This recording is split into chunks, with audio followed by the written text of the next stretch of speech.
성도 여러분, 밤사이 주무셨습니까? 복된 새날이 밝았습니다. 함께 찬양 드리며 하나님 예배자로 나가겠습니다. 394장 예전찬송 449장입니다. 394장 예전찬송 449장 찬양 드립니다.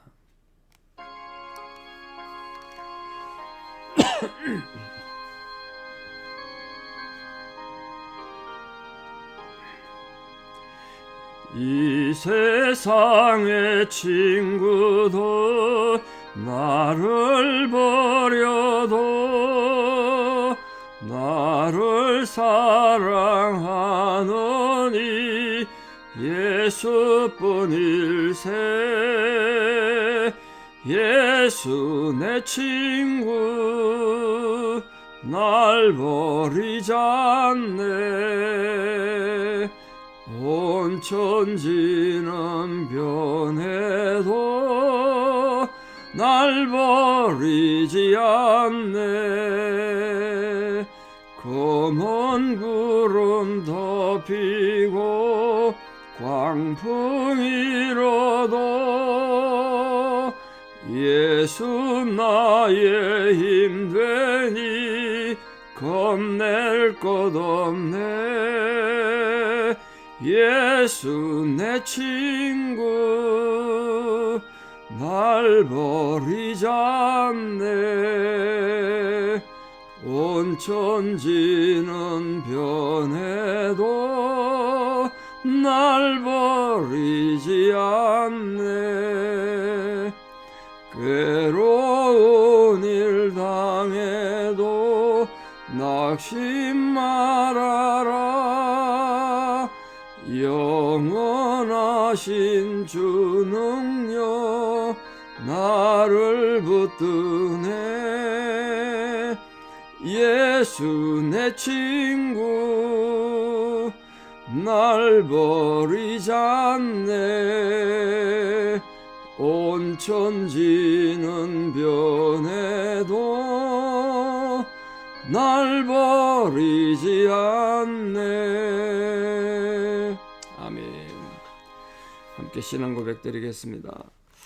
나는 전능하신 아버지 하나님 천지의 창조주를 믿습니다. 나는 그의 유일하신 아들 우리 주 예수 그리스도를 믿습니다. 그는 성령으로 잉태되어 동정녀 마리아에게서 나시고 본디오 빌라도에게 고난을 받아 십자가에 못 박혀 죽으시고 장사된 지 사흘 만에 죽은 자 가운데서 다시 살아나셨으며 하늘에 오르시어 전능하신 아버지 하나님 우편에 앉아 계시다가 거기로부터 살아있는 자와 죽은 자를 심판하러 오십니다. 나는 성령을 믿으며 거룩한 공교회와 성도의 교제와 죄를 용서받는 것과 몸의 부활과 영생을 믿습니다. 아멘. 2024년 3월 19일 화요일 새벽 하나님 주신 말씀 잠언 6장 9절에서 14절입니다. 잠언 6장 9절에서 14절. 잠언 6장에서 9절에서 14절 봉독에 올립니다. 게으른 자여, 네가 어느 때까지 누워 있겠느냐? 네가 어느 때에 잠이 깨어 일어나겠느냐? 좀 더 자자, 좀 더 졸자, 손을 모으고 좀 더 누워 있자 하면 네 빈궁이 강도같이 오며 네 곰핍이 군사같이 이르리라. 불량하고 악한 자는 구부러진 말을 하고 다니며 눈짓을 하며 발로 뜻을 보이며 손가락질을 하며 그의 마음에 패역을 품으며 항상 악을 꾀하여 다툼을 일으키는 자라. 아멘. 이제 9절에 게으른 자에 대한 모습을 지금 또 비판하고 있는데요. 우리 어릴 때 초등학교 때 기억됩니다만 도덕 책에 너무 게을러서 집에서 잠이나 자고 게으른 한 사나이에 대한 얘기가 있는데요. 너무 게으르다가 그 사나이가 소로 변하잖아요. 소로. 너무 게으르니까 소로 만들어버려요. 사나이. 소가 돼가지고 이제는 뭐 실수가 있습니까? 놀 수가 있습니까? 이래 새벽부터 밤늦게까지 주인한테 콧뚜리를 끼워가지고 논으로 밭으로 돌아다니면서 자신이 예전에 게을렀던 것을 반성하는 그런 내용입니다. 나중에 깨고 나니까 꿈이었는데 그렇게 삶의 태도를 바꿨다는 거예요. 당시 한국 사회가 너무 게으르고 이 사회가 발전하지 못했기 때문에 아마 그런 동화를 통해서라도 사회 개조, 인간 개조를 위해서 그런 걸 학교에서 가르친 게 아닌가 지금 생각이 듭니다. 이 게으름은 뭐 신앙을 떠나가지고 인간 성장이나 사회생활에 엄청난 장애가 되고 개인도 불행해질 뿐 아니라 여러분 직원이나 같은 동료가 게으르면요 피해는 옆에 사람한테 가고 사회가 그 책임을 지게 됩니다. 그래서 게으름이 악한 거라고요. 그래서 오늘 잠언에서 이 게으름을 이렇게 성경에 기록해서 신중하게 깊이 다루게 있습니다. 자, 지난주 이어가지고 말씀을 드리는데 여러분 어떻게 하든지 우리 신앙에는 특히 부지런하셔야 됩니다. 사람이 게으르게 되면요 입만 부지런해지거든요. 몸은 가만히 있고 그런데 문제가 심각해지죠. 특히 오늘 게으름에 대해서 구절에 보면 두 번에 걸쳐서 의문문을 쓰고 있는데 의문문을 쓸 때는 그냥 일반 말하는 것보다 그 뜻이 더 강해지지 않습니까? 그 의문문을 두 번이나 써서 이 정말 게으름이 얼마나 심각한가 그걸 지금 강조하고 있습니다. 다른 사람은 다 밖에 나가서 일하는데도 게으른 자는 계속 침상에 누워 있다는 거예요. 네가 어느 때까지 누워 있겠느냐? 어느 때까지 잠이 깨어 일어나겠느냐? 동창이 밝았느냐? 노고질이 우지진다. 그런 시 있지 않습니까? 제 너머 넓은 밭은 언제 갈려 하나님. 그 아직 안 일어나고 있는 게으른 사람 책망하는 그런 시도도 있잖아요. 일하러 가야 되는데 아직도 동창이 밝았는데 아직도 누워 있다는 거예요. 성경에서 많은 부분에서 이 신약이나 구약이나 마찬가지인데 일하지 않고 잠자는 게으르게 잠자는 걸 그냥 잠자는 게으름으로 생각하지 않고 이 세상과 이 죄악에 빠져 있는 걸 잠잔다 이렇게 표현하고 있습니다. 게으르다는 뜻이죠. 그래서 우리가 신앙인으로서 마땅히 게으름을 물리치고 부지런하고 성실해야 됩니다. 성실. 구제하는 자는 성실함으로. 하나님을 하려면 사람이 성실해야 돼요. 게으르게 되면 자꾸 세상을 짝하게 되고 악을 행하게 된다. 10절 말씀 보시면 죄송합니다. 저희 어릴 때 어머님이 우리가 좀 게으르거나 이러면 네가 언제까지 좀 더 자자 좀 더 졸자 그러겠냐고 막 그렇게 야단치셨는데 나중에 보니까 성경에 있더라고요. 좀 더라는 말이 계속 나오잖아요. 이 게으른 자의 마음 상태를 나타내는 거죠. 요 정도는 괜찮겠지 뭐. 요 정도는 괜찮겠지. 속 터지는 거죠. 옆에 사람 보면. 예. 이게 참 답답한 겁니다.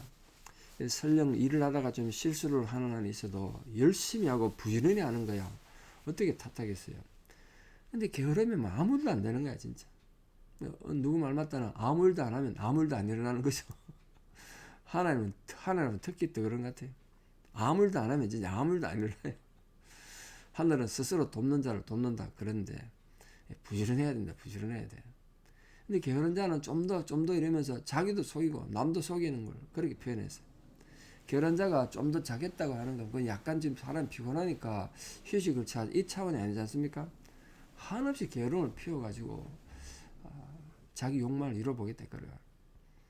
차라리 머리 쓰지 말고 더 열심히 살아라. 제가 군대 35개월 복무하고 제대하는 날인데요. 그때 친구 한 명이 정말 웃기는 말을 했는데 자기가 그 훈련소 훈련 받을 때 어떻게 하면 자기가 좀 게으르게 요령 피워가지고 편하게 군대 생활할까 늘 그 신경 썼대요. 다른 사람들 사역하러가 우리 풀 뽑고 뭐 노동을 많이 했는데 그거 빠지려고 막 아프다 그러고 맨날 그렇게 다녔다는 거예요. 근데 제대하는 날 이렇게 말합니다. 자기가 그때 그렇게 요령 피우고 게으르게 변명 찾느라고 너무너무 힘들었다는 거야. 차라리 그냥 우직스럽게 오이 시키면 시킨 대로 했으면 차라리 더 편했겠는데 너무 힘들었다는 거야. 마음이 제대하는 날 그렇더라고. 여러분 순진하게 그냥 하나님 시키면 시킨 대로 열심히 하는 게 제일 좋습니다. 우리 조그만 사람이 습관이 되는데 게으르면 습관이 되면 그게 운명이 된다고요. 이 습관과 게으름은 본인에게도 참 일단 피해를 줄 거고 옆에 있는 사람들 가족들에게 같은 이웃들에게 피해를 줍니다. 우리 모름지기 성도들은 이 악한 습성의 게으름 이런 것들 단호하게 대처해야지 미온적으로 생각만 하고 그러면 안 된다는 거예요.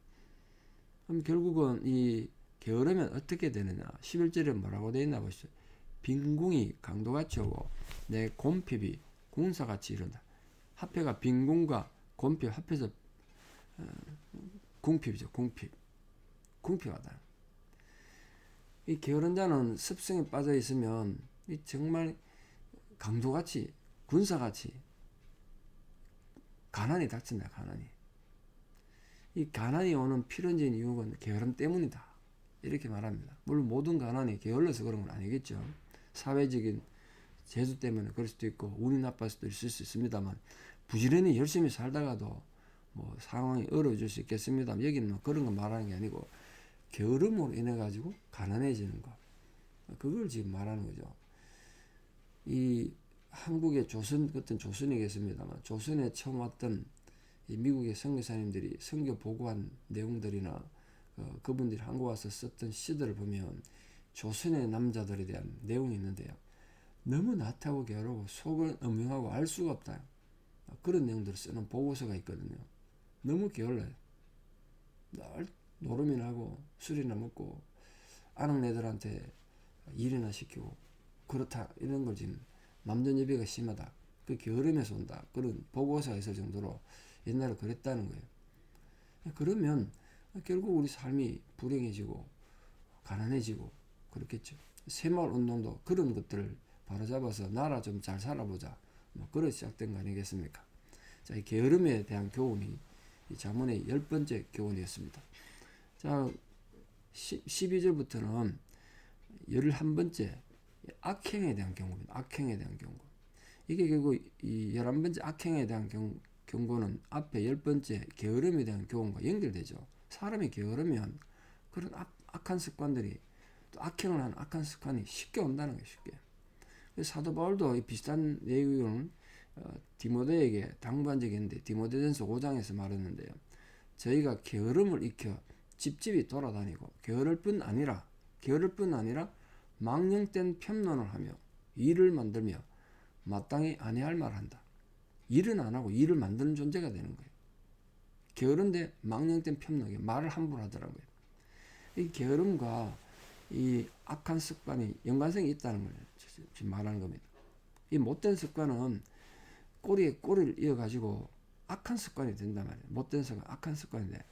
우리 바울이 말한 것처럼 데살로니가전서 그랬잖아요. 악은 어떤 모양이라도 버려야 된다. 근데 12절에 보면 불량한 자, 이 불량한 자라고 등장하는데 불량한 자는 불량하고 악한 자 구부리지 말 한다고 되어 있는데 이 불량한 자는 이게 지금 심각한데요. 불량한 자 이게 히브리어로 벨리알이에요. 벨리알. 그 불량한 자의 아들, 벨리알의 사람 또는 벨리알의 자식들 이런 뜻이에요. 이 벨리알의 사람 이게 불량한 자로 번역했는데 단순히 뭐 자신에게나 사회에 무익한 정도의 사람이 아니고 적극적으로 남에게 악을 행하는 불의한 사람을 말합니다. 이 벨리알을 신명기에서는 우상에 빠진 사람, 우상 숭배에 빠지고 다른 사람은 우상 숭배하게 만드는 존재로 말합니다. 여러분 저 사무엘의 어머니 한나가 실로에 가서 자식 달라고 하나님 앞에 낮에 기도했더니 한나가 술 취했다고 좀 책망됐잖아요. 엘리한테. 그때 한나가 엘리한테 이렇게 자신을 변명해요. 당신이 요종을 벨리알의 딸로 여기지 마옵소서. 그게 등장해요. 벨리알. 악하다는 뜻이죠. 신약에서도 벨리알이 쓰이는데 이때 신약에 하면 뜻이 더 악해져서 사탄을 뜻합니다. 사탄. 악한 자의 호칭.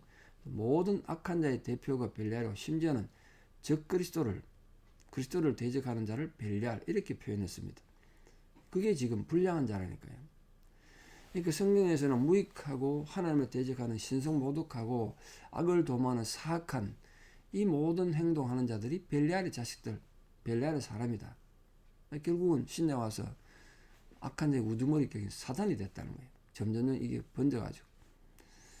그럼 이 12절에서 19절에 11번째 교훈을 말하고 있는데 이 강조를 점점 하고 있습니다. 특히 12절 이하에 보면 불량하고 악한 자에 대한 개괄적인 내용을 얘기하고 있는데 16절 이하에는 불량하고 악한 자가 어떤 자들인지 조목조목 설명합니다. 내일 보겠습니다만, 지혜자가 이렇게 말하는 건 특히 젊은이들이 이런 악에서 떠나서 불량하고 악한 자에 동조하거나 거기에 빠지지 않도록, 그걸 지금 강조합니다. 근데 불량하고 이 벨리알의 아들이 행동의 첫 번째 특징이 뭐라고 그랬냐 보세요. 구부러진 말을 한다. 구부러진 말. 그 괴율이에요. 괴율. 한자말이 좀 어렵습니다. 말을 구부러지게 한다는 건 진리를 왜곡시키는 거죠. 그러니까 완전히 100% 거짓말은 아니에요. 거기다가 사실을 조금 섞어가지고 말을 구부러지게 해가지고 다른 사람들을 동조하게 하는 거죠. 다른 사람 동조하게 만드는 거죠. 그래서 함께 악을 도모하는 거예요. 그게 구부러진 말이에요. 우리 성도님들 정말 조심해야 될 것이 구부러진 말입니다. 구부러진 말. 가정이나 교회에서 구부러진 말을 하면 정말 심각한 문제가 많이 생기죠. 특히 하나님 일을 하는 사람이 입을 단속 잘해야 되는데, 입이 할례를 받아야 되는데 입이 자꾸 구부러진 말을 하면 문제가 생기죠. 왜냐하면 그 입에 구부러진 말이 왜 문제냐면, 말이라는 건 마음속에 있는 생각이 나온단 말이야. 예수님이 분명히 그랬잖아요. 인간을 더럽히는 건 밖에서 안으로 들어가는 게 더럽히는 게 아니고 안에서 나오는 게 더럽힌다고. 그게 구부러진 말을 말하는 거라고요. 불량하고 악한 자는 이처럼 마음에 악함이 있으니까 입으로 구부러진 말이 나오는 거예요. 설령 상황이 좀 안 좋고 부정적인 걸 봐도 마음에 하나님의 선함이 쌓인 사람은 선한 말이 나오겠죠. 여러분, 구부러진 말을 하지 않도록 주의하시고, 구부러진 말을 하는 자 가까이 있지 마십시오. 지난주에 설교한 것처럼 악한 동무 가까이 있으면 나도 악하게 된다. 특히 13절에 그 불량한 자가 어떻게 구부러진 말을 하느냐 보면 세 가지를 말하고 있는데, 눈짓을 한대. 눈짓. 그 눈짓 한다는 게 뭔 뜻일까요? 눈짓, 그 윙크한다는 소리일까요? 이게 거짓말로 속임수를 부린다는 뜻이에요. 눈짓 한다는 게. 이 사인을 줘가지고 거짓을 행하는 거예요. 발로 뜻을 보이며, 이 말이 좀 어렵습니다만, 발로 뜻을 보인다니까 자기 뜻을 정확하게 나타내는 거 아니잖아요. 그러나 분명히 뜻은 나타내죠. 그러니까 은밀하게 자신의 악한 생각을 드러내는 걸 발로 뜻을 보인다. 그렇게 말합니다. 손가락질하는 거야. 남을 지시하거나 남을 비판하는 거. 손가락질하는 거. 남을 손가락질할 때 나머지 손가락은 다 자기를 향하잖아요. 그게 악한 자가 하는 거다. 마지막 14절에 이 불량하고 악한 자 마음의 특성을 뭐라고 그랬나 보시죠. 마음에 폐역을 품고 있다. 항상 악을 꾀하고, 결국은 다툼을 일으킨다. 아까 구부러진 말을 하는 자를 가까이 하면 안 된다는 말씀드렸던 이유가 뭐냐면, 결국은 그런 사람들 때문에 다툼이 일어나요. 다툼이. 이 마음에 폐역을 품고 있고 악을 꾀하고 다툼을 일으키니까 이게 참 문제가 심각한 거죠. 폐역된 생각들을 품고 있다. 시기하고 정하고 악한 생각, 악이 이런 것들 가득 차 있고, 그걸 실천하기 위해서 주도 면밀하게 자꾸 일을 꾸민다. 사람들 동조시켜서. 그러면 결국은 하나님의 뜻을 깨뜨리는 악한 존재가 되지 않겠습니까?